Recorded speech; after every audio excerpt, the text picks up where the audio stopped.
The origins of health and medicine date back thousands of years, where humans found various ways of maintaining the wellness of their bodies. Looking back, we can see how much health has evolved. Today, we will join two of the biggest countries in the world to share beliefs, standards, and perspectives of a healthy human being. The Chinese and Western cultures share various differences that can be rooted back to the beginning of their civilization. Chinese medicine is stemmed from the traditions using herbs and acupuncture, as well as the nervous and circulatory system. On the other hand, Western medicine is founded on scientific advancements and technology. From our research, we notice that both cultures have their own pros and cons because of their respected cultural surroundings. Through local interviews from a definition of Western and Chinese people, we have come up with the appearance that the opposite gender looks for in each other. As you can see, most are very similar with a few differences. In the females, it is sexy versus cute, while in the males, big muscles matter a lot more in the Western culture. In Western culture, there are many different dieting options. Some of them include fad diets, low-carb diets, vegetarian diets, etc. According to Dr. St. Clair, none of these diets are completely research-based to lose weight in the long term and make people healthier. Statistics show, being that 95% of dieters will regain their lost weight in the next 5 years. In general, these diets consist of low or no carbs, because studies have shown that carbohydrates become fat within your body after consumption if not used up. In a survey from NAAD.org, 91% of female students said they attempted to control their weights with diets. 22% of these dieted often or always. Eastern culture also consists of many fad diets, most likely of influence from Western culture as a trending diet. Similarly, many of other dieting methods include low carbs. From personal experience, many women in China do not ever try to eat less because of the fear that it will rebound back in the long term. Preferably, they would eat less junk food. In a person's life, they have rankings for their priorities. Many people in the West are quite obsessed about being healthy, and yet obesity rates in these same countries are usually dangerously high, as stated by Dr. Richard St. Clair. As you see in the graph from thinkprogress.com, studies show that projected prevalence of obesity among the U.S. adults aged 20 to 74 will be 50% by 2030. On the other hand, in Asia the priority ranking is also very high, but there's low obesity. One reason for this is probably because the fast food industry is not nearly as big as compared to Western countries, especially the US.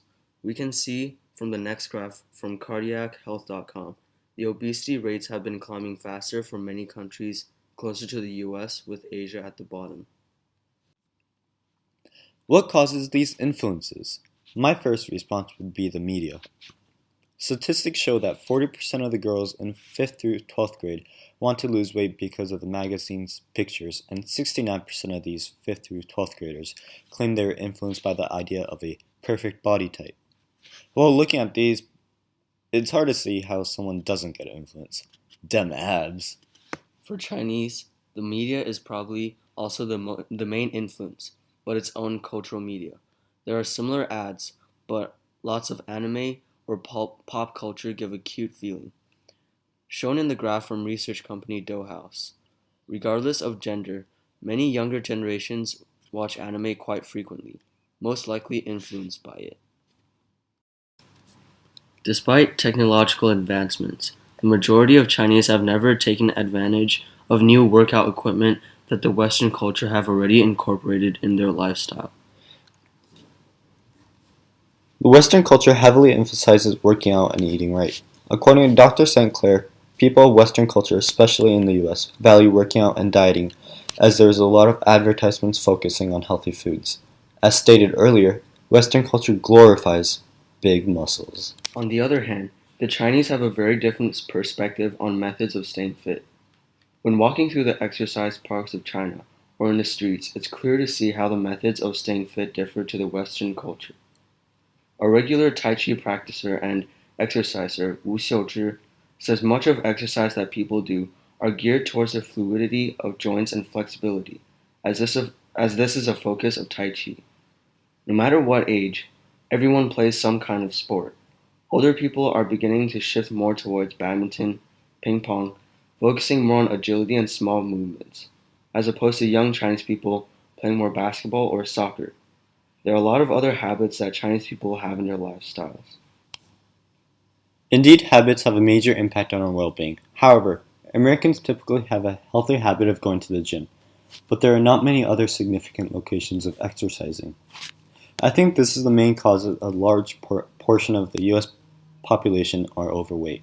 If working out isn't a habit or in any way incorporated in their lifestyle, they are usually overweight due to the lack of healthy habits.